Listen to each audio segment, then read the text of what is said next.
Ok. Bueno, estoy aquí nuevamente con Emilio Suárez, que nos ha estado acompañando durante estos últimos videos del tema de guión. Emilio, gracias nuevamente. ¿Cómo estás? ¿Estás bien? ¿Cuánto Todo tiempo? bien, tranquilo. Mira, nos quedamos hablando la vez pasada del tema dentro del tema de desarrollo de personajes, del protagonista. Así que yo creo que es propio que podamos entonces adentrarnos a lo que es el tema del deseo, el deseo del personaje, ¿verdad? Así Robert McKee lo define, así se define, el Sí. deseo, punto. Entonces, la mejor manera de uno hablar del deseo sería primero haciendo un repaso por estructura, hablando del incidente incitador, o eso sería muy enredado, o tú entiendes que no es necesario. Bueno, sí es necesario hablar del incidente incitador porque eso es lo que va a sacar a la luz cuál es el deseo del personaje. Porque el personaje al principio puede tener, qué sé yo, el personaje siempre ha estado trabajando para, no sé, ser actor o actriz o cualquier cosa desde el principio, pero tiene que ocurrir algo que lo saque de balance el personaje para que el personaje diga, espérate, yo tengo que moverme y hacer esto. Para que entonces, pues, de ahí, eso que el personaje quiere, eso sería el deseo del personaje. Y eso acabas de dar básicamente la definición del incidente incitador, es algo que ocurre, no sé si decirlo, porque no tiene que ser necesariamente un acontecimiento, suena algo grande, puede ser cualquier tipo de evento. A mí me gustaba cuando tú lo explicabas, porque a veces tú indicabas, no me acuerdo, tú dabas un ejemplo que puede ser cualquier cosa, una mirada. Y para ese personaje, esa mirada es un evento que desata en su vida un cambio de balance, o sea, cambió las cosas de como él conocía el mundo hasta ese entonces. Y saca su vida de balance. Y el balance, hay otra cosa que tú explicabas también, y corrígeme, ¿verdad? Si lo voy diciendo bien, no tiene que ser necesariamente que es una vida perfecta. No hablamos de ese tipo de balance en las historias, sino el balance del mundo como él lo conoce, la vida como él la tenía. Quizás él tiene una vida jodida, ¿sabes? El tipo quizás vive en la calle, no tiene nada, o sea, o su vida es miserable, pero esa es la vida que él conoce.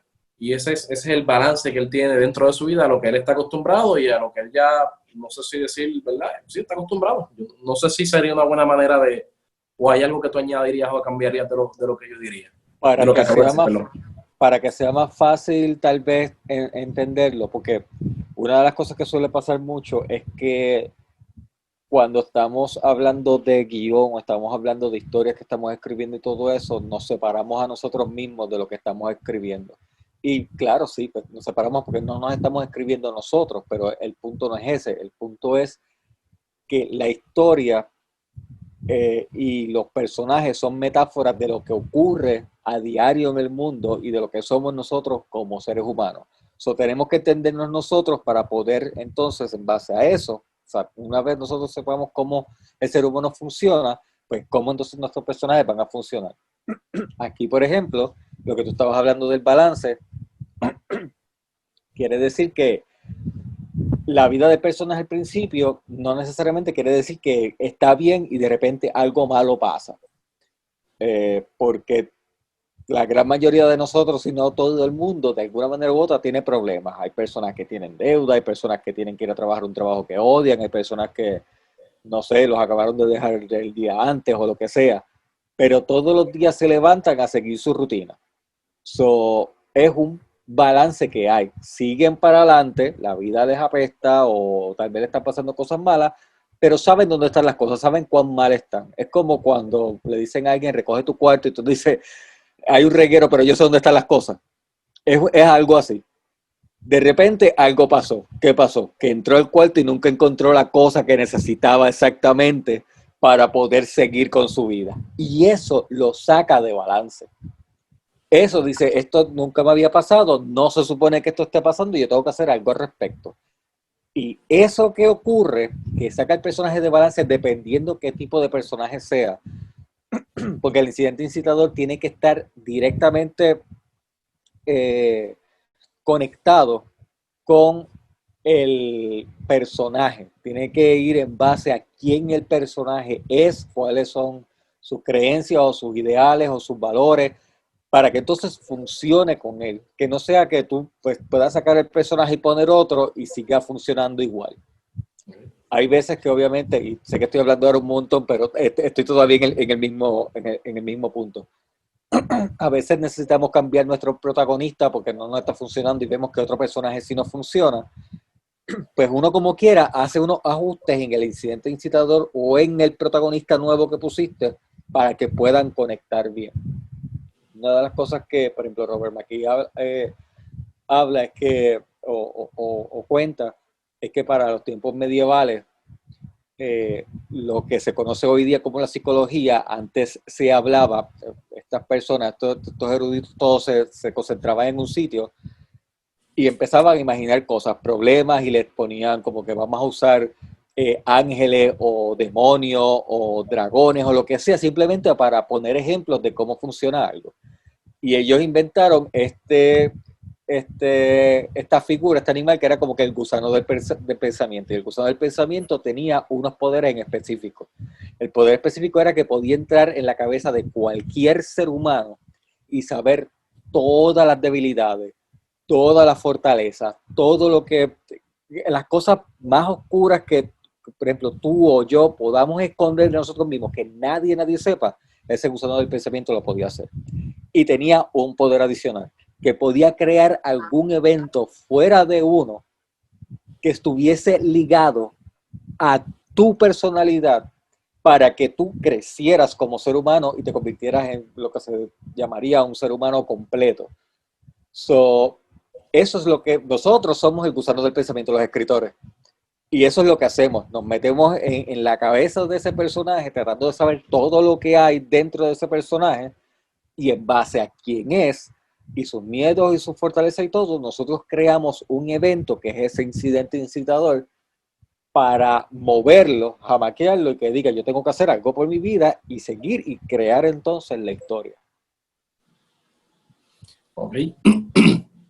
Hay varias cosas que no quiero que se me olviden y siento que a lo mejor dentro del proceso pues dijiste varias cosas que quiero preguntar, pero antes también quiero entonces dar un repaso. Ahí está lo que es el diseño narrativo, un resumen de lo que es el diseño narrativo, ¿verdad? No sé si lo menciono bien, que es, tú tienes dentro de una historia unos elementos, yo les digo elementos, pero unos puntos, lo que le llaman los puntos de inflexión o puntos inflexivos, que es que en ciertos momentos de cada trama, de toda trama, sea por un videojuego, un cómic, una película, una obra de teatro, siempre van a estar ocurriendo cosas, porque de eso trata una historia. Es esta persona que le ocurre esto y trata de hacer esto y le ocurre esto otro, o no pasa esto otro. Y a eso le llamamos puntos de inflexión, y entonces esos puntos de inflexión, para diferenciarlos uno de los otros, porque cada uno tiene una función diferente, pues obviamente tiene sus propios nombres. Entonces tenemos que estar el más famoso, que es uno de los más famosos que yo creo que todo el mundo conoce, que es por lo menos de nombre, que es el clímax, el momento climático en toda historia. Pero hay otros también que son el punto de no retorno, o el midpoint, como lo quieran llamar.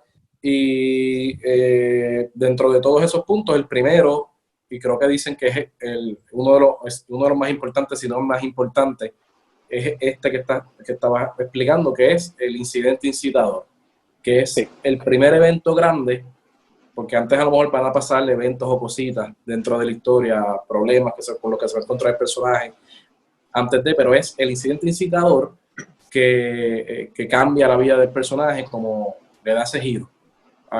Y es empezando la trama. Sid Field, que es el que... ayúdame aquí si te acuerdas el nombre. Sí, el paradigma.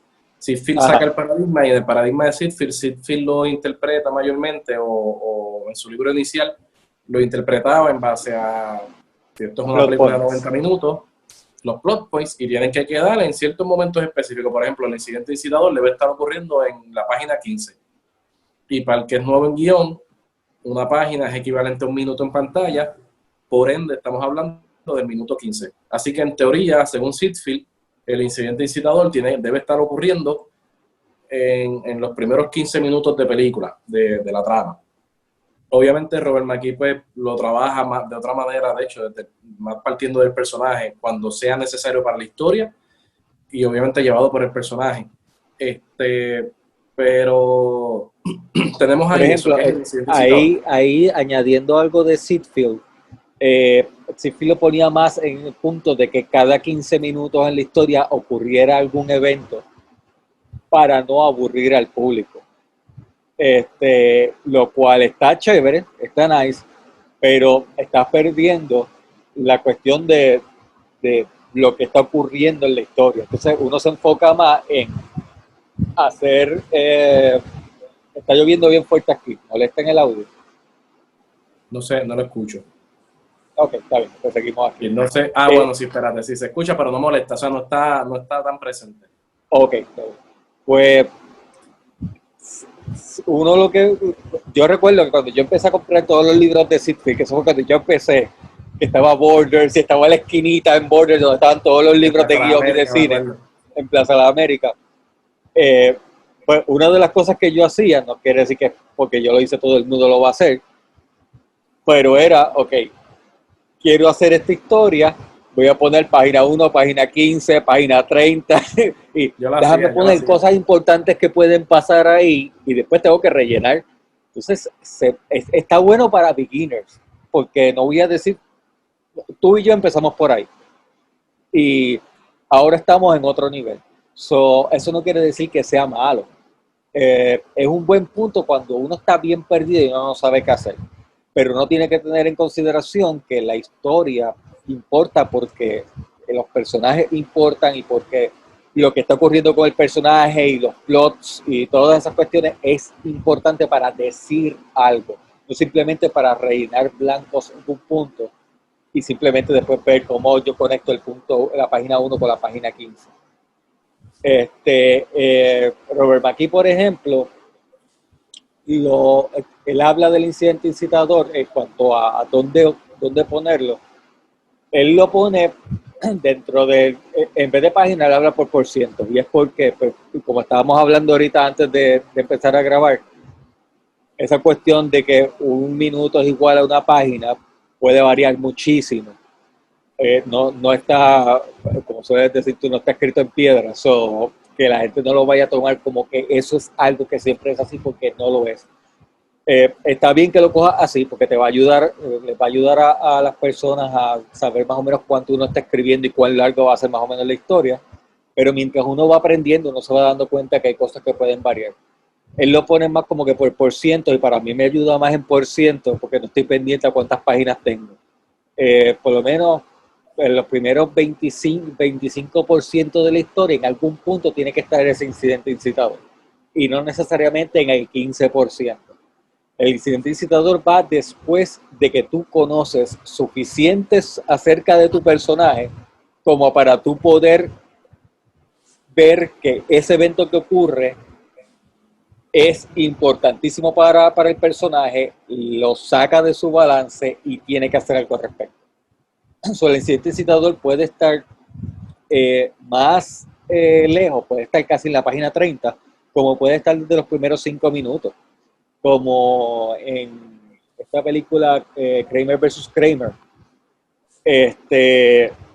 la esposa se va, creo que no recuerdo bien la película, pero hace tanto tiempo, no sé si es que ella deja una nota o algo así, y él se despierta y está solo con el nene.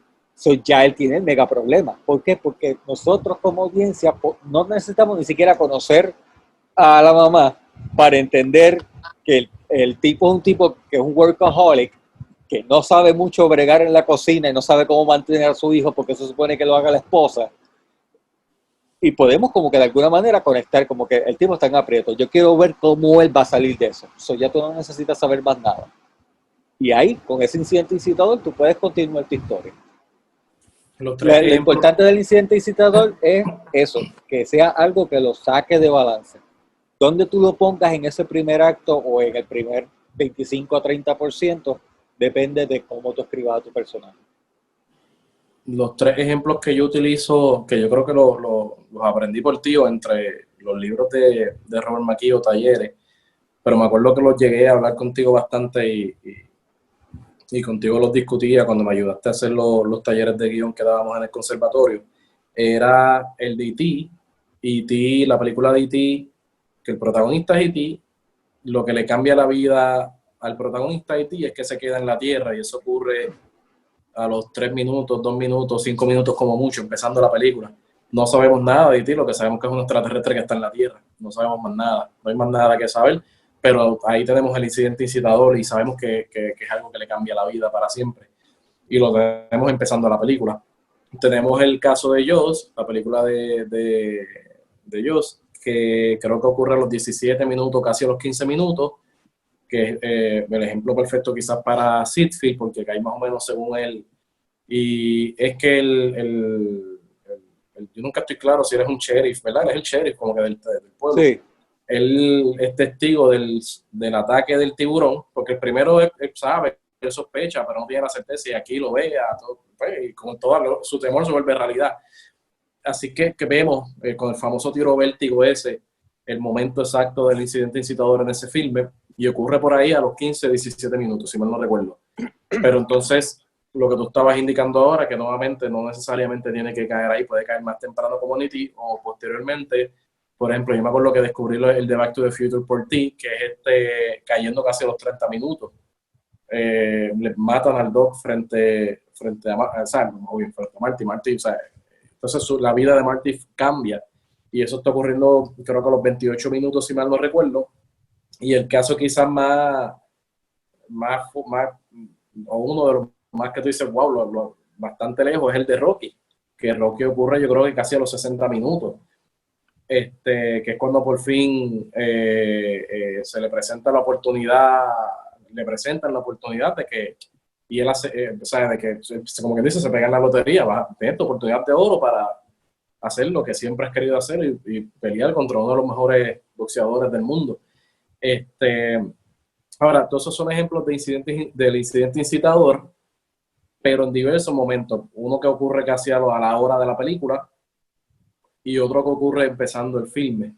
Y eso cae en lo que tú estabas explicando ahora también, por eso es quizás más acertado el acercamiento de Robert McKee hacia con el incidente incitador versus el de Sitfield, porque mientras Sitfield lo ató a un número específico o redondeado, ¿no? McKee pues lo saca en 1% dentro de lo que sea necesario de tu historia. Si tu película dura un poco más de 2 horas o 2 horas, pues ahí pues puede jugar y el incidente incitador puede caer en cualquier momento, pero también depende, creo que del género, de cuánto necesitamos conocer el universo del personaje y cuánto necesitamos saber del protagonista para que sintamos el impacto de ese incidente incitador. Mencionaste Kramer versus Kramer, pero como tú dices, durante ese principio de la película tenemos lo suficiente para saber de Kramer, que es un workaholic, que el tipo no se sabe bandear muy bien en la casa, que apenas él interactúa con el nene, más allá de quizás darle el besito, ¿me entiendes?, de cariño, de hola y adiós, y que la esposa se ha vuelto la niñera, ama de casa, sirvienta, madre de él, porque es para lo que está. Y ya tenemos el conflicto, no hay que poner escenas de más, ya podemos romper a cambiar la vida de ese personaje para que la trama pueda comenzar. ¿Estoy bien lo Si nos correcto? vamos sí, sí. Y de hecho, si nos vamos a un ejemplo más de hoy en día, la gran mayoría de las películas de Marvel son bien estructuradas en cuanto a ese tiempo. Si tú vas a Doctor Strange, que da la casualidad que hace un tiempo atrás yo tenía ganas de solamente ver de Doctor Strange el momento donde le sacan el alma y se va en este viaje y toda esa cuestión psicodélica. Y yo estaba con mi novia y yo le decía, yo quiero ver eso, yo estoy seguro que ese es el incidente incitador. Y me dice, ay, ¿cómo lo vamos a encontrar? Y yo, dale para el frente hasta el minuto 15. Y si la gente va ahora mismo y va más o menos minuto 14, minuto 15 por ahí, es el momento donde le meten el cantazo y vemos toda esta cuestión y tampoco termina, lo que él dice es, teach me. Le cambió la vida a una cosa completamente. Y está en el minuto 15 de la película. Y ese es el incidente incitador. En base a eso, la película sigue en base a eso. Él estudia para ser el wizard que es y pues sigue el resto de la película. El incidente incitador es algo que le debe pasar a nuestro protagonista. Sí. No puede pasarle a Pepe de la esquina, no puede ser un evento, por ejemplo, puse el caso de Jaws, en Jaws la película empieza y no está el sheriff y está el primer ataque del tiburón, pero el sheriff no está ahí, no es testigo de ese evento, por ende no le cambia la vida. Él después se entera, él después encuentra los restos. Y ciertamente hay un cambio de su rutina, quizás perceptiva de cómo él ve ahora las playas, que no las ve segura o que está un poquito incierto, pero todavía no es un golpe sólido, así que todavía no es el incidente incitador. Porque a veces los incidentes incitadores pueden dividirse en dos partes. En Jaws, por ejemplo, se divide en la primera escena, porque en la primera escena ni siquiera el novio de la muchacha sabía que un tiburón la había matado. El tipo estaba borracho tirado en el piso de la arena. Nosotros, la audiencia, lo sabemos, pero nosotros no tenemos nada que decir en la historia. Nosotros simplemente estamos aquí mirando todo lo que está pasando. Llaman al sheriff para investigar, después encuentran el cuerpo y se dan cuenta que es un tiburón, que fue un tiburón. Y puede ser que el incidente incitador sea con el tiro vértigo, como puede ser que el incidente incitador sea cuando se dan cuenta que es un tiburón y el tiburón está en un lugar donde hay un montón de gente, es un balneario y el alcalde creo que es, o el gobernador, no quiere cerrar la playa.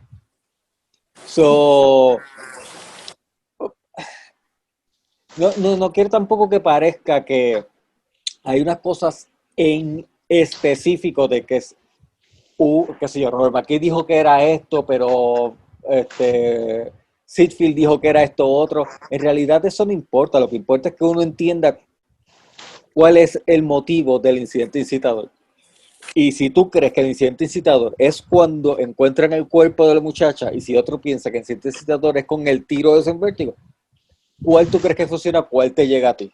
Pues ese es el incidente incitador, porque cada persona va a ir al cine y la gente no va a estar buscando cuál es el incidente incitador de la película, a menos de que sea alguien bien, ¿verdad? Bien free, que lo que está es buscando eso para... Pero tú lo haces, tú sabes que yo a mí yo lo puedo hacer reflexivamente después de ver la película. Yo también, yo no puedo hacerlo en el momento. Sí. Puede que una que otra vez, si es que tal vez no tenía muchas ganas de ir al cine ese día, y pues estoy como que empujándome para ver la película, lo que estoy es viendo como que, mira cómo hicieron esto otro, y una vez yo me envuelvo, me olvido del resto. Me ha pasado de todas las veces que he ido al cine, qué sé yo, como 2 veces nada más, que eso es nada. Pero la gran mayoría de las veces yo no estoy pendiente a eso, porque para que yo voy a pagar casi 20 pesos para ir a chequear dónde está qué cosa, ¿no? Pues fíjate de eso, yo voy a disfrutarme la película. Después yo la pienso. Te pregunto lo del protagonista porque me pareció interesante, mencionaste ahorita, una de las muchas cosas que dijiste es que si decido cambiar el protagonista, dijiste en un momento, pero cuando tú dices eso te refieres a que a lo mejor la película tenga un cambio de protagonista durante la trama, ya yo lo escribí, de repente después del segundo acto, en algún momento el protagonista ahora va a pasar a ser esta otra persona, o te referías a yo como escritor tomar la decisión de que, diablo, este personaje en verdad, sabes que no quiero ver la película a través de él, no quiero que sea el protagonista, se voy a volver a reescribir, y ahora el protagonista va a ser que, no sé, a lo mejor lo tenía como secundario, un personaje principal aparte, pero ahora, no sé, o creo otro, ¿a qué te referías con eso? Me refiero como escritor, esa parte, la parte donde uno está en la reescritura, que uno se da cuenta de que este personaje como que podría hacerle cambios a ver si funciona, pero creo que estoy, y no quiero que se malinterprete con que este personaje es más interesante, porque la gran mayoría de las historias, los personajes secundarios son extremadamente interesantísimos. Pero la historia no necesariamente tiene que ser por quién es más interesante, sino quién te llega a ti más emocionalmente, y a quién tú quieres seguir y ver qué es lo que está pasando. Porque hay personas que son interesantes, pero personajes secundarios que son súper interesantes, pero son súper interesantes como personajes secundarios. Tú de repente los cambias a protagonista, está más tiempo en pantalla y es como que ya yo no quiero ver más de este personaje. Era mejor cuando salía en momentitos pequeños durante la película que durante toda la película. Y eso es lo que, by the way, y esto me llegó ahora, creo que eso pasa mucho cuando hacen una película y el personaje secundario fue interesante en esa película y hacen una secuela, pero con el personaje secundario como protagonista. Y uno dice como que, ay, me gustaría verlo, pero pues, a veces, no sé si te pasa a ti o te ha pasado, a mí me pasa que es como que era más interesante con el otro personaje como protagonista y seguir viendo a este como secundario. Como que, no sé, no que no pueda funcionar, pero ya eso es más cuestión de cómo yo me ato a los personajes. Eso es algo totalmente pues, subjetivo, no es objetivo para que a todo el mundo le ocurra. Hay cosas dentro de lo que tú dices que lo que pensé, que lo hablé creo que en el video pasado contigo, Thor, digo, yo sé que como tú dices es subjetivo, a lo mejor es cuestión de gusto, hay alguien que dice, sí, a mí me gustan las películas de Thor, pero a mí me encanta la tercera, que yo sé que hay gente que la critica porque es más comedia y demás, pero la tercera dentro de las tres de Thor en solitario es la más que me he podido disfrutar. La primera sí, sí, pero y la segunda para mí, no sé, no la podemos. Pero a lo que voy es que Thor es un personaje que disfruto cuando él está en Avengers, como un personaje, bueno, que no es el protagónico, sino. Y creo que leí en alguna parte o alguien alguna vez me dijo que pasa lo mismo con Hulk. Hulk, como que es un personaje que está chévere tenerlo, pero así como lo han tenido en todas las películas, como en Thor Ragnarok, como en Infinity War, con las de Avengers, que es un personaje que está ahí de secundario o principal, pero no de protagonista, versus a lo mejor cuando tú haces una película de Hulk en solitario, no tiene los mismos resultados. Que no estoy diciendo que sea cierto o no, pero cuando tú hablaste, lo que pienso es en ese tipo de cosas. Y también el otro ejemplo que te daría, yo creo que lo hablamos también en el video pasado, Jack Sparrow. Tenemos las de Pirates of the Caribbean las primeras tres, y a juzgar por la taquilla, yo creo que las últimas esas dos, la 4 y la quinta, aunque la quinta yo creo que las disfruto, pero ciertamente siento que Jack Sparrow pierde un poco la magia. No sé si es que empalaga. Y nuevamente, como tú dijiste, es subjetivo. A lo mejor soy yo, a lo mejor alguien va y está viendo el video y dice, estás loco. A mí me encantó la Jack Sparrow solo, pero siento que es un personaje que por lo menos yo lo he disfrutado más como secundario o acompañante que como llevando en solo una película principal. Mientras tú hablabas era lo que iba pensando. Es que eso también depende de qué fue lo que tú creaste en principio para que fuese y la función que tenía. Por ejemplo, Jack Sparrow no se construyó para ser el protagonista. Jack Sparrow se construyó para ser como era él en la primera película. De repente tú lo tienes en la segunda película y tú ves que está funny, pero hay que añadirle más. Más cosas para hacerlo protagónico. Tienes que tener los incidentes incitadores y toda esa cuestión para que funcione. En el caso de Hulk, por ejemplo, yo creo que está escrito así estoy hablando desde este Marvel Iron Man para acá, Iron Man 1 para acá, porque no tienen los derechos o la licencia para hacer una película de Hulk con Hulk como protagonista. Entonces, pues, ok, pues vamos a hacerlo como personaje secundario, que cada vez que salga sea súper bueno y entretenido y que tú puedas sentir por él y todo en esos momentos en que aparece. Pero no puedo darle más porque no puedo hacer películas de Hulk como tal. Finding Nemo y la película de Dory, ¿verdad? La película, hay mucha gente que le encanta y probablemente si te escriben en los comentarios la gente me va a tirar. Yo no soy fanático de la segunda película. Creo que es innecesaria. Creo que es innecesaria. Está chula, claro, sí. Pero yo quería quedarme con lo que sabía de ella de la primera película e imaginarme el resto.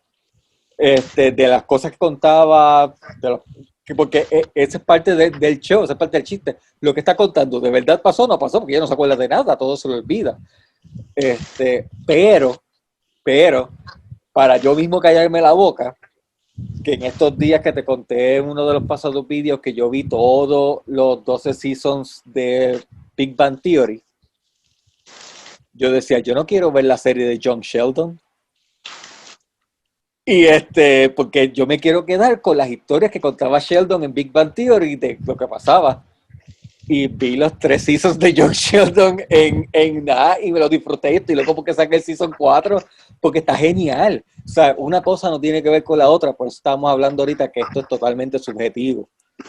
Pero si tú lo haces bien, si a la gente le gusta, y hay que tener mucho cuidado con esto de que a la gente le guste, la gente le gusta, pero a la gente le puede gustar cualquier cosa, a nosotros nos puede gustar cualquier cosa, pero que por lo menos lo que nos estén dando tenga algún mérito, no sé, nutricional para nosotros, ¿me entiendes? ¿Sabes? Es mejor beberse una Coca-Cola o beberse algo que es bueno para nosotros, para la salud y sabe a Coca-Cola. So, uno trata de dar lo mejor posible a las historias y que la gente se las disfrute como quiera, porque la gente no está esperando coger una clase. La gente lo que quiere es ir a ver una película para, qué sé yo, relajarse, olvidarse de los problemas que tienen o lo que sea, o pasarla bien y whatever y seguir para adelante. Y tú pues le inyectas cositas adentro. Si no, me sigo desviando y hablando de otras cosas. Yo no sé si en esa línea, sí, nos hemos desviado, yo creo que estamos aquí. Pero el Joker, hermano, yo sé que a lo mejor no es lo mismo en el sentido de que es un personaje bien es un iconográfico, es un personaje antagónico, pero que siempre hemos visto precisamente el no saber nada de él durante años, nada, y si se ha dado hints de él, son hints que a veces sentimos que están jugando con con nuestra percepción de lo que creemos o queremos que sea el origen de él. Y de repente sale una película que él va a ser el personaje, la figura principal, el protagonista, y va a ser el origen de él. Y uno lo que piensa es Han Solo. O sea, Han Solo, que es otro personaje que uno diría, mano, ¿sabes qué? Yo me quedo con Han Solo como Eso personaje secundario principal en la trilogía original. No sé si tuviste la de Solo. No. Y a lo mejor, no sé, nuevamente estamos claros que estamos hablando subjetivamente. A lo mejor hay alguien por acá o alguien que ve este video, alguien por ahí que nos diga, loco, ¿qué tú estás hablando? Solo estuvo cabrona, yo me la disfruté. Pues, pero yo creo que la diferencia entre Joker y Solo es una buena escritura. Yo creo que hubo un buen tratamiento respetuoso y bien pensado. A lo mejor puedes estar de acuerdo o no, pero versus Solo, que quizás se siente un poquito más atropellado el proceso, más tirado por los pelos, no tan, no sé. Sí, es eso, todo vuelve otra vez a la escritura. Si tú lo dominas, si tú dominas la narrativa, si tú dominas la estructura y entiendes a los personajes, no es cuestión de que yo sé todo lo que Solo hizo desde el día en que nació hasta que apareció por primera vez en A New Hope. Eso no es suficiente. Tú tienes que entender cómo el personaje piensa para entonces darle algo. O en el caso de Joker, una posible historia de lo que pudo haber ocurrido, pero que vaya acorde con todos los años el público conocer al Joker en las 20 formas que ha aparecido tanto en los cómics como en las otras películas. Una vez uno hace eso, tú puedes salirte con la tuya con lo que tú quieras. A mí nadie está diciendo que este último Joker es mejor que el Joker de Dios mío, de este exacto.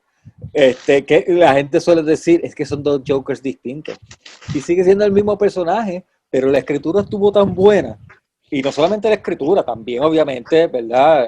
Las actuaciones, porque eso no se le quita, y la dirección y toda esa cuestión, pero lo más básico, que es sin guión no hay película. Tú empiezas por ahí, y una vez tú tienes eso, tú puedes hacer lo que a ti te dé la gana. Y en verdad esas cuestiones de reglas, de escritura y todo eso, es bueno que tú entiendas cómo funciona la narrativa y cómo funciona la estructura. Una vez tú sepas cómo el reloj se mueve, todas las cositas que tiene por dentro, tú haces el reloj tan grande o tan pequeño como te dé la gana. Tú le das la forma de gato si quieres al reloj, o sea, tú haces lo que tú quieras con eso. Pero tienes que entender cómo funciona. Para entonces tú haces lo que tú quieras y romper las reglas como tú quieras romperlas o lo que sea. Okay. Llevamos, yo creo que ya como media hora, una hora hablando de incidente incitador y el protagonista, pero lo estamos hablando y repasando porque hay algo que se llama el deseo del personaje, pero este deseo nace cuando ocurre el incidente incitador y por ende le ocurre el protagonista. Es algo que lo que va a pasar, que vamos a, digo, es decir, que vamos a ver en el protagonista, pero no lo vamos a ver, el público, o sea, no lo vamos a ver. Es algo más para nosotros. Yo creo que el público lo va a sentir, ¿verdad? No sé. Yo creo que hay películas que sí podemos ver la travesía del personaje y aunque no lo entendamos, porque quizás no tenemos clases de escritura, no tenemos esa cultura, pero sentimos a veces ciertas cosas, las entendemos, porque el guión lo puede poner explícito, a lo mejor no necesariamente. Pero entonces está ese deseo que nace en el momento en que ocurre el incidente incitador. ¿Voy en lo correcto? ¿Puedes elaborar? Sí. Pero te ocurre el incidente incitador, ya tanto el personaje como nosotros, porque se nos ha quedado un poco más fácil poder entenderlo.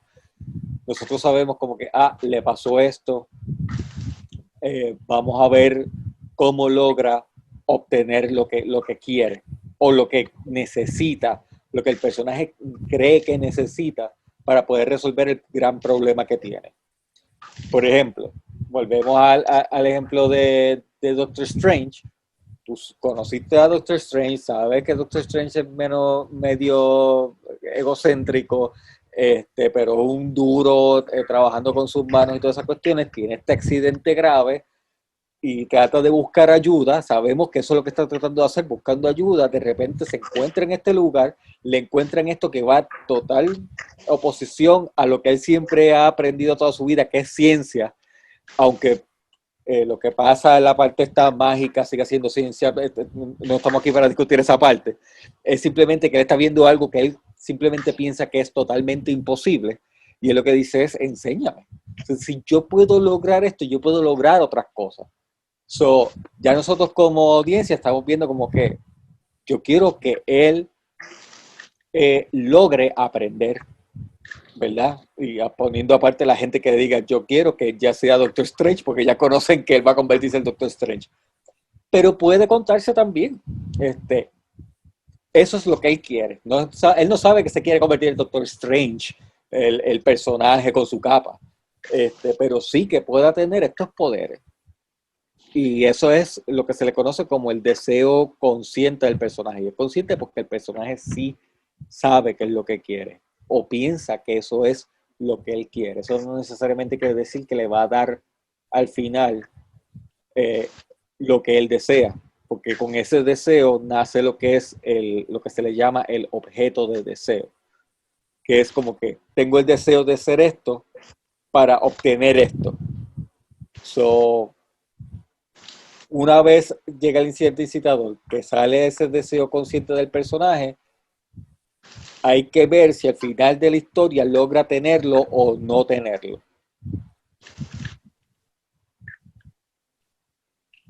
Ahí mientras hablabas, está la fiebre ahora de Cobra Kai, la serie spin-off de la serie de películas de Karate Kid. Y entonces, cuando uno repasa Karate Kid, o por lo menos, ¿verdad? Yo la repasé en su momento. Él tiene, cuando digo él, Daniel San, él entiende que necesita, o él quiere, aprender karate, pero él lo que quiere es darle una pela a estos tipos y defenderse y ser cool y quedarse con la chica y simplemente vengarse del que le caiga mal y que nadie se meta con él y todas estas cosas. Y ahí tenemos un deseo consciente. Y corrígeme, está el deseo consciente presente en todas las historias. Si vamos a, digamos, a una novela, a una telenovela, a un sitcom, a un videojuego, a un cómic, si buscamos esto en todos los personajes siempre lo que el incidente incitador no es algo que se suscribe solamente así, ¿no? Sino que es algo que se suscribe a las historias en general. Nuestros personajes, nuestro protagonista, pierde algo o su vida cambia, y al cambiar él le nace entonces ese deseo o esa inquietud: quiero esto, ¿verdad? En el caso de Daniel Son, de hecho, que cambia de venir de una ciudad a venir a este lugar, no tiene amigos, está solo, está tratando de engranar, y, pero de repente se encuentra con este grupo que son los Cobra Kai, que es lo que se interpone entre la chica que a él le gusta, pero Daniel, que es un lucido, va y por showing off al principio. De hecho, tratando de imitar karate, se encuentra con que el tipo es karateca de verdad. Todo lo que la no es escalpiza. Ahora, al tener ese cambio en su vida, él entiende que lo necesita es aprender karate. Y es el deseo consciente de él. Y nuevamente lo vamos a ver en todas las películas. Pero a la misma vez, corrígeme, se da un deseo inconsciente que el personaje tiene, pero no es consciente de ello. Eso no necesariamente ocurre en todas las historias, no es obligatorio que ocurra en las historias, pero sí, se activa el deseo consciente y en muchas ocasiones se activa lo que es un deseo inconsciente.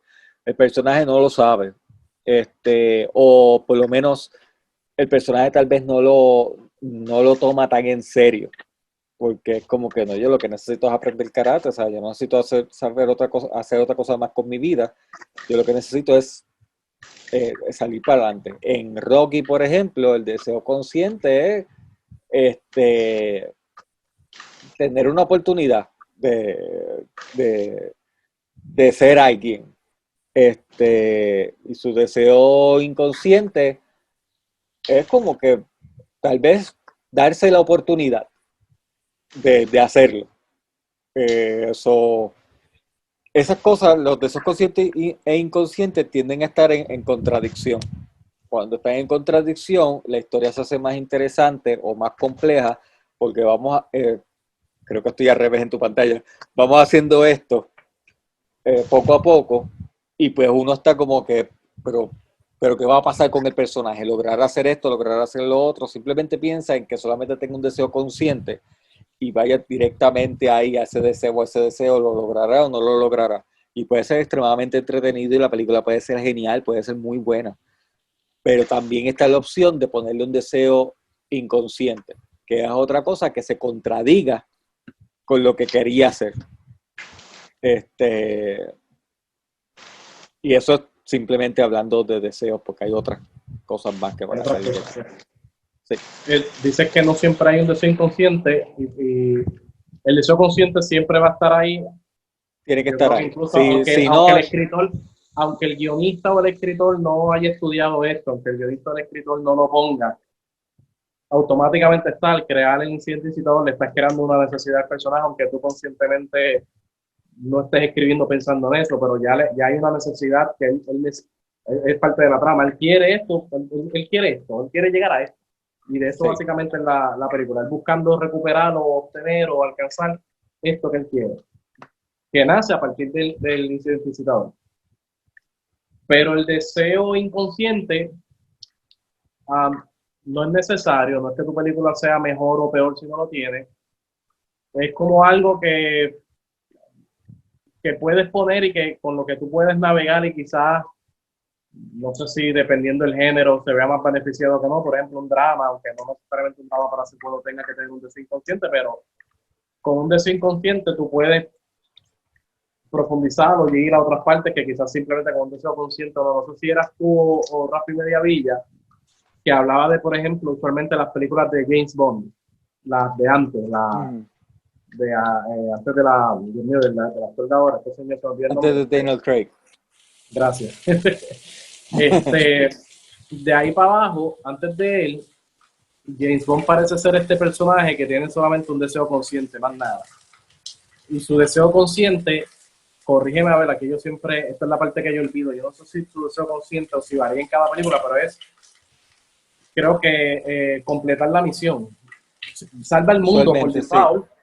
Pero él es como un patriota y un agente, él como que se desvive por eso y él va a hacer lo que sea necesario para cumplir la misión, y la misión es salvar el mundo, o detener al Doctor No, o lo que sea, no sé,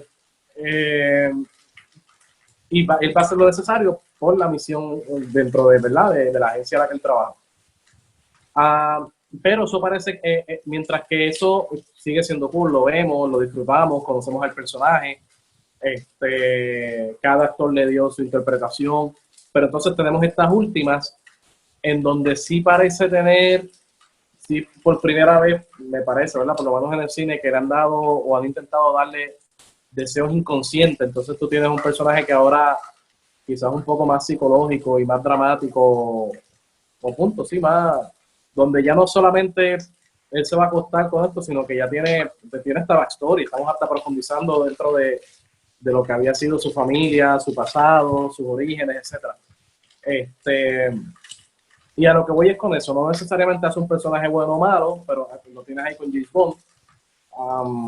Pero es como una herramienta adicional, el incidente citado, una herramienta que nosotros como escritores podemos utilizar o un elemento que podemos añadir a nuestras historias que a lo mejor nos ayudan a profundizar un poco más o algo en esa línea. No sé si me explico bien, si va en esa línea Sí, o... sí, y también va conectado a nosotros como humanos también. Cuando a nosotros se nos explota una goma del carro, como incidente incitador, por ejemplo, nuestro deseo consciente es llenar la goma del carro otra vez, lograr que la goma del carro se llene otra vez para seguir. Pero tal vez el deseo inconsciente o el deseo subconsciente, porque el personaje no sabe que lo tiene, es darle al carro mantenimiento a diario. Pero es algo que no hace porque no sabe que en realidad lo que él quiere, el deseo subconsciente está ahí porque él no sabe que eso es lo que quiere, pero en realidad eso es lo que quiere. Lo que pasa es que no lo piensa constantemente, y como no lo piensa constantemente, pues no hace nada al respecto, se va por la fácil, que es como que es más fácil yo conectarle la manguita esas que vienen ahora con la maquinita que me llene la goma todos los santos días, en vez de ir un momento y pagar por una goma nueva, o una reusada, o como sea. Y pues ahí hay como que una pequeña, pues obviamente una pequeña contradicción, porque es como que tú puedes eliminar el problema de la goma, pero no lo estás haciendo porque, ya sea porque piensas que no tienes el dinero, porque piensas que Pet Boys te va a robar los chavos, porque la razón que sea, o porque no sabes qué tipo de goma comprar, o no eres experto en carro, puede ser la razón que sea. Pero pues por ahí va, y eso es poniéndolo lo más simple posible, la cuestión de consciente y subconsciente. Ajá. Dentro de eso del deseo inconsciente, iba de nuevo a Karate Kid, cuando uno revisita la película original, tienes a Daniel Son, a Daniel LaRusso, que él entiende que necesita aprender karate, que necesita aprender karate para defenderse y atacar. Y ese es su deseo consciente, pero el deseo inconsciente me va, ¿verdad? En su momento cuando la vi, que tiene que ver con que él tiene que sacar de alguna manera ciertos principios o aprender ciertas cosas más importantes que defenderse atacando a los demás o hacerle daño a los demás para defenderse. Y es trabajar con él mismo internamente. Entonces eso ahí que el señor Miyagi le enseña. De hecho, él enseña karate no para defenderse, sino para protegerse y proteger incluso al que lo está atacando. No vas a buscar la pelea, la vas a evitar. Digo, por lo menos por ahí va la filosofía original del primer filme. Y por eso Miyagi le está enseñando precisamente de todo, a tener paciencia, tener respeto, porque son las cosas que le faltaban. Y él no sabe, él no quiere eso, él no empieza la película diciendo, necesito paciencia, necesito tolerancia, necesito aprender a respetar, necesito tal cosa. Que por eso también entiendo que mucha gente ahora, lo estoy viendo ahora que volvió que la serie se movió de YouTube Red a Netflix y de repente ahora está trending. Digo, por el momento en que hacemos este video. Y de repente todo el mundo habla de Daniel San como el malo. Y que siempre fue el malo, porque de repente cuando tú ves la primera, sí. Pero precisamente es que él no, desde mi punto de vista, yo creo que él no tiene comparación Él es igual que Johnny, que el otro muchacho. Son iguales, lo único que Johnny sabe karate. Daniel no, igual de arrogante, igual de las mismas cualidades que tiene Johnny las tenía él. Y por eso a lo mejor dice el verdadero malo, sí, porque en principio Daniel estaba mal precisamente. Y eso es lo que el señor Miyagi quiere corregirlo. Pero a lo que voy con todo esto es que el personaje comienza la película teniendo un deseo consciente, quiero aprender karate, y eso es lo que él sabe que él quiere, y eso es lo que él entiende que necesita, pero dentro de la escritura, el escritor, debajo de eso, escribió todo este universo, un deseo inconsciente de, ok, tú quieres esto, pero esto es lo que tú necesitas. Y esto es lo que vamos a ver durante la película, que vas a realmente a recibir y a tener. Um, que eso, no sé si tengas algo que abundar o decir al respecto sobre eso, pero me vino a la mente. Sí, hay una diferencia entre lo que quiere y lo que necesita. Lo que necesita el personaje no es algo que el personaje está buscando. Es como que, no sé, yo tal vez necesito ser menos egoísta, pero yo no sé que yo soy egoísta. Para mí yo no lo soy, pero la gente me dice que yo necesito hacerlo. Eso es algo que está fuera, eh, es una falta que yo tengo dentro, que tengo que rellenar, no tengo que arreglar. El deseo inconsciente no es necesariamente una necesidad, es otra cosa que en realidad sí yo quiero, que está fuera de mí, pero no caigo en cuenta de eso. Por ejemplo, de repente yo estoy buscando todos los días, no sé, me meto en chats, en eHarmony o whatever, buscando muchachas para salir, porque yo lo que quiero, mi deseo consciente es tener un date, pero mi deseo inconsciente puede ser que simplemente no quiero estar solo y quiero a alguien que pueda estar conmigo. Hay mucha diferencia entre creer que estar todos los días o cada semana o cada mes saliendo con alguien distinto es lo que tú en realidad quieres, cuando en realidad lo que tú quieres, pero no has caído en cuenta todavía, es que quieres una compañía y alguien con quien compartir tu vida. Esa es la diferencia entre deseo consciente y deseo inconsciente. Eso siguen siendo dos cosas que están fuera del personaje, que el personaje quiere. Eh, lo que pasa es que uno él la sabe, la otra él no la sabe. La otra está tan adentro de él y él la tiene tan guardada y tan escondida que él él o ella, ¿verdad? No se ha sentado como que, ¿qué en realidad yo quiero de la vida? ¿Sabes? ¿Qué en realidad es lo que tú quieres y puedes vivir mejor tu vida que teniendo lo otro? Y si hay alguien, ¿verdad? No que todo el mundo que busque un date distinto todos los días, en realidad lo que quiere es no estar solo. Estamos hablando de un personaje específico, con unas cualidades específicas, unos valores específicos, un backstory específico, y eso, en esa historia específica, imaginaria que tenemos aquí, eso es lo que ese personaje quiere subconscientemente. Que no vayamos a pensar que esto aplica a todo ser humano o a todo personaje. Aplica al personaje o a los seres humanos que estén pasando por eso en específico o a personajes que tú hayas creado para que vayan en esa línea en específico. Te iba a preguntar en esa línea eso, ¿cómo yo lo aplico para, ¿verdad?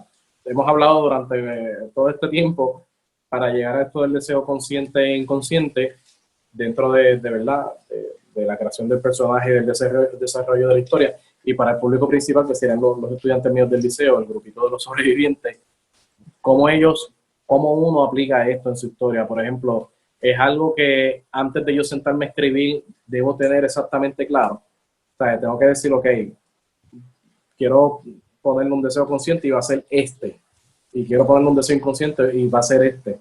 Es algo que puede pasar en el proceso. Es algo que puede pasar eventualmente en una reescritura, que tú digas, oye, mira, ¿sabes qué? Sería interesante esto. Acabo de entender que yo pensé, de hecho, que el deseo consciente era este. Y yo creo que nos pasó a ti, a mí, en golpe de estado fue. Yo no me acuerdo ahora que yo creo que cuando discutíamos en el trabajo de mesa, ya después con el guión terminado, hablábamos de un deseo consciente, y yo no sé si hasta inconsciente, no recuerdo ahora, como fue tanto tiempo, pero me acuerdo que ensayando, nosotros repasando y hablando de los personajes, redefinimos lo que era el deseo de tu personaje. y de los de, ¿sabes? Porque uno como que a veces ocurre como un proceso de descubrimiento, a veces uno reescribe y dice esto es mejor de lo que ya yo tenía. Pero es, de nuevo, es algo que yo debería tener sumamente claro desde el principio, es algo que puede pasar como me ocurrió a mí en Golpe de Estado, que se puede descubrir eventualmente. ¿Cómo tú lo ves? Eso puedes tenerlo desde antes de que tú empieces a escribir, como puedes darte cuenta mientras estás escribiendo, como puedes darte cuenta después de que hayas terminado todo. Y puede que ya tú lo hayas escrito todo y ni siquiera lo hayas pensado y digas, oye, déjame darle un deseo consciente al personaje y ya estaba ahí y caes en cuenta que siempre lo habías puesto. No hay un orden en específico para escribir, porque al fin y al cabo, ¿verdad? Usualmente uno no empieza a grabar hasta que no está todo. Y con todo eso pasa, de repente el guión no está completo, empiezan a grabar, pero por algo hay reshootings. Pues como que nos dimos cuenta que podíamos hacer esto otro, que el personaje iba en esta dirección y es por eso también que están los deleted scenes en los Blu-rays o en los DVD, que es como que cosas que pensaban hacer y no lo hicieron y las cambiaron y todo eso. So, no es necesario que tú lo tengas desde el principio. Mientras más información tú tengas al principio, mientras más completa esté la receta del bizcocho que tú quieres hacer al principio, perfecto, porque tú sabes hacia dónde vas, sabes cuál va a ser el final. Tú no vas a la cocina a empezar a poner todo lo que te encuentres en la alacena, tirarle un bol a ver qué sale. Tú vas con algo, con una idea más o menos, y en base a eso, pues tú vas añadiendo aquí, añadiendo acá, o dándote cuenta contra. No me había dado cuenta, este personaje lo que siempre ha querido es esto. So, ahora yo puedo volver atrás un momento, verificar todo, que todo me cuadre ahí, y de hecho puedo añadir más cosas en esta escena. Esta escena ya yo no la encuentro que es tan interesante, puedo eliminarla, y así sucesivamente. Eso no es algo que necesariamente tú tienes que tener claro desde el principio. Como dije al principio, es bueno que tú conozcas todas estas cosas. Para una vez tú entiendas cómo funciona, mientras tú vas escribiendo, hay muchas de esas cosas que van a salir en la escritura sin tú tan siquiera pensarlo, o mientras lo estás escribiendo te vas a dar cuenta de que aquí hace falta algo, déjame poner esto porque yo sé que esto está y no lo trabajé al principio. Vamos a ver qué pasa si yo añado esto o quito esto, a ver qué ocurre.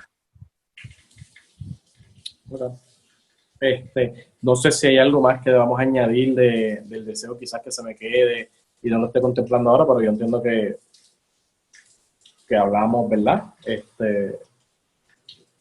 Cubrimos Sí, bastante lo que es el deseo en sus dos vertientes, el consciente y el inconsciente.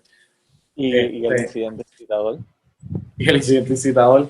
Estas cosas, en principio, estamos hablándola para cuando tú escribes el guión, le debe ocurrir a tu protagonista. El protagonista le ocurre el incidente incitador, y por default, una vez crea y ocurre el incidente incitador, va a tener un deseo consciente mínimo, que ya parece automático y que tú lo puedes definir o lo puedes trabajar y dirigirlo a lo que tú entiendas que sea mejor para la historia o lo que tú quieres para la historia, no sé. Y el deseo inconsciente, que uno lo puede añadir como un valor añadido por las razones que quiera. Ok. Da igual el género. ¿Tú has leído sobre eso? ¿Sabes algo sobre eso? Por ejemplo, el deseo inconsciente me afectaría en una comedia, por decir algo, o en una película de aventura, qué sé yo, no sé. Una película que quizás yo quiero hacer de manera superficial y no pretendo mucho abundar en esas cosas. Da igual si tiene un deseo inconsciente, o sea, el deseo inconsciente me afectaría, o sea, me volvería una comedia, un drama, o no necesariamente. No necesariamente. De hecho, una de las cosas que he aprendido con los años es que usualmente cuando estudiantes preguntan, ¿yo puedo hacer esto? O ¿yo puedo hacer esto otro? La respuesta siempre es sí. Porque esa pregunta de yo puedo o se puede o no es la pregunta correcta. La pregunta correcta es ¿por qué estoy haciendo esto? A ver, esto eh, beneficia mi historia, hace crecer mi historia en el género que sea, de la forma que sea, aunque sea experimental, aunque sea que lo estás haciendo simplemente por fastidiar porque no tienes más nada que hacer en el día. Este, beneficia eso. Si es así, sigue para adelante. Si no hace nada, si no funciona nada, si no vale la pena, si no sabes ni siquiera por qué lo estás poniendo, no lo ponga. porque pues, no vale la pena. Eso no quiere decir que tú puedes poner algo que tú no entiendes muy bien y te funcione. Por eso es que la pregunta de ¿puedo hacer esto? ¿Verdad? No va. Porque cuántas cosas ha escrito gente, y hasta yo mismo he escrito, que de repente escribo algo, me mato haciendo todas estas cuestiones de buscando deseo y esto y el incidente incitador y aquí y allá, y de repente otra persona lo ve y habla acerca de lo que piensa que está detrás de toda esa historia, y yo digo, yo nunca había pensado en nada de eso. Nunca había pensado en nada de eso. Pero si le sacó más cosas y lo tira para adelante y hace un podcast y de repente lo tira para adelante y como que, cógelo, está bien. Eso es lo que tú sientes por eso, eso es lo que te llegó. No salió como algo jalado por los pelos. Salió como algo que dio más, porque cada persona, dependiendo del tipo de vida de cada persona, va a coger la historia a su beneficio. También. Sí, eso no tiene nada que ver con el género. El género es más, cuando uno habla de género, uno habla más acerca de unos, no estándares, pero como que unas cositas más específicas para que tú puedas identificar, por ejemplo, que tú estás escribiendo una historia de horror. Pues usualmente la ambientación, la música, la dirección con esos tiros de cámara que van lento y van girándose de lado a lado. Son esas convenciones que dicen eso es una historia de horror. O está en el género de horror dentro de los quién sabe cuántos subgéneros tenga horror. Igual con la comedia. Sí cambia una que otra cosa en cuestiones a los personajes, porque lo hablamos la vez pasada, de no acercarnos mucho al personaje cuando es una comedia, porque no nos reímos de él. Pero volviendo otra vez, entendemos entonces cómo la comedia funciona. Por ende, nosotros sabemos cómo doblar las reglas un poquito o doblar las convenciones un poquito para que funcione en la comedia. Han habido comedias que yo he llorado porque me llegan, me río, pero de repente pasa algo que es como que, ya, che, no había caído en cuenta de esto, no había caído en cuenta de aquello. Pero vuelvo y le digo, eso depende de la persona y de lo que la persona esté pasando. Esto es, hace un tiempo atrás, hace como un mes atrás, un poquito más, no me acuerdo si fue mi novia, me enseñó una tira cómica en el celular, que era bien graciosa, porque tú sabes el chiste que hay con el pobre tiranosaurio y sus brazos y sus manitas. Pues que están todos estos dinosaurios y viene como que el COVID por ahí, la bola esa del COVID, y está el dinosaurio, no, ayúdenme el COVID, tienen que lavarse las manos, y está el tiranosaurio, ay, no puedo, ayúdenme, y dice, dale, lávense las manos rápido, no, me va a coger, alguien que me ayude, por favor, y llega y se lo come, como que se le pega, y está, y era bien gracioso, y ella es muerto de la risa, y yo lo vi, y a mí no me dio gracia, de hecho, me dio mucha tristeza, porque yo decía, yo lo que no puedo parar de pensar en esa imagen es que él pidió ayuda y nadie se la dio. Y fue como que para mí fue tan triste eso, esa cuestión de que era bien gracioso verlo, pero lo que me transformó de verlo yo riéndome comedia es con esa línea estúpida que decía, alguien que me ayude. Y eso fue como que tienes 4, 5, 6 personas alrededor tuyo y tú eres una persona y necesitas algo porque no puedes hacerlo y nadie te ayuda. Y te agarran por eso cuando todo el mundo lo puede hacer, ¿sabes? Cuán difícil era, qué sé yo, que alguien le tirara agua en las manos o whatever o lo que sea. Y es algo totalmente exagerado. Y pues eso es algo porque estoy pendiente a cada una de las líneas. Cada vez que veo una historia, no siempre, pero hay veces que hay líneas que a uno como que se le quedan, o gestos, o cositas que pasan que se pusieron ahí porque esa no era la intención, pero así fue como me llegó. Eso es como que esa comedia, como que a mí, no es como que me molesté con ella, pero me sentí mal, como que me puse en los zapatos del tiranosaurio ese, como que, y si hubiese sido yo, o si hubiese sido una persona que es importante para mí, que está pidiendo ayuda y no lo ayudaron porque considerando que necesitaba ayuda, transforma todo esto de dinosaurio a alguien que está en una silla de ruedas.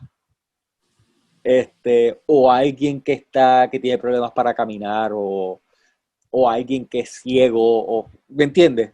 Y esas cosas, pues, como que automáticamente lo puse en ese switch y se me chavó la historieta, se me fastidió. Es como que ay, ya no tengo humor. Lo perdí, soy una Tú persona nada más tan me lo, tú triste. nada más me lo contaste y yo me eché a reír y ahora yo me siento mal y yo digo, me estoy Ese era burlando mi de... punto, ese era lo que yo quería, de mentira, ¿no? No lo había visto así, ¿no? Ahora me siento... Bueno, Emilio, gracias un millón nuevamente por estar Seguro. conmigo en esta serie de videos de este tema. Lo próximo que podremos discutir en otro video podría ser adentrarnos entonces a la fuerza antagónica, a lo que la gente comúnmente le llama el villano o el malo de la película. Sí, Porque sí. si el deseo consciente es lo que quiere o necesita el personaje, ¿verdad? Y nace con el incidente incitador, obviamente para el personaje conseguir eso que quiere, hay una fuerza antagónica, una fuerza opuesta que evita que él logre o consiga lo que quiera o lo que necesita. Y eso es la fuerza antagónica. Por eso en uno de los videos pasados, no me acuerdo cuál fue, creo que fue el de la negación de las negaciones, tú hablabas de que no necesariamente el villano es el malo. O sea, simplemente es una fuerza opuesta al protagonista de la película.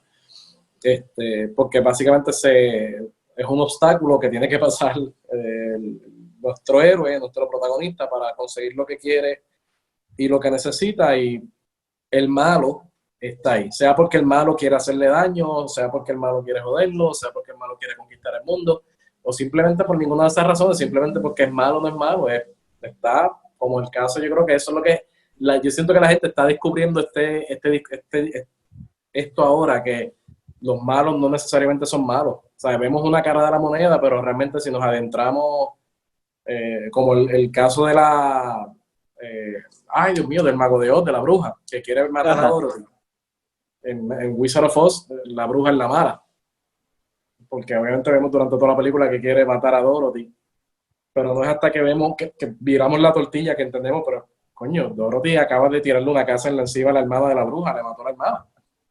O sea, yo creo que cualquiera va a querer, no sé, coger que la persona que asesinó a tu ser querido pague por eso. O sea, pero no necesariamente por eso es un malo o un villano. O sea, no necesariamente. Nada, gracias un millón nuevamente. De nuevo, por ver número, qué sé yo cuánto. Si alguien quisiera contactar contigo, te puede conseguir en las redes sociales. ¿Cómo?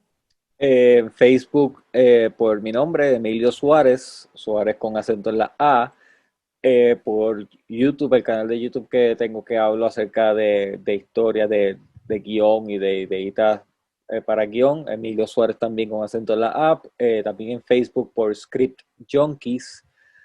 En Instagram también por Script Junkies. Pueden Tienes un canal de conseguirme. YouTube también, ¿no?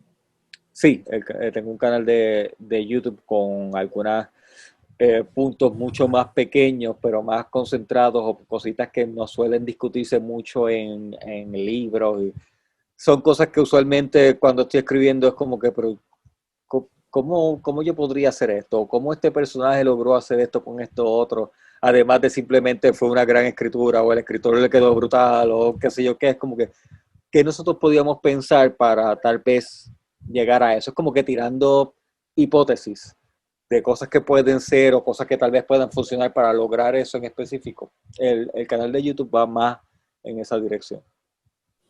Okay. Vamos, pues gracias un millón. Te Seguro. veo más adelante de nuevo. Dale, sí. Bye. Chequeamos.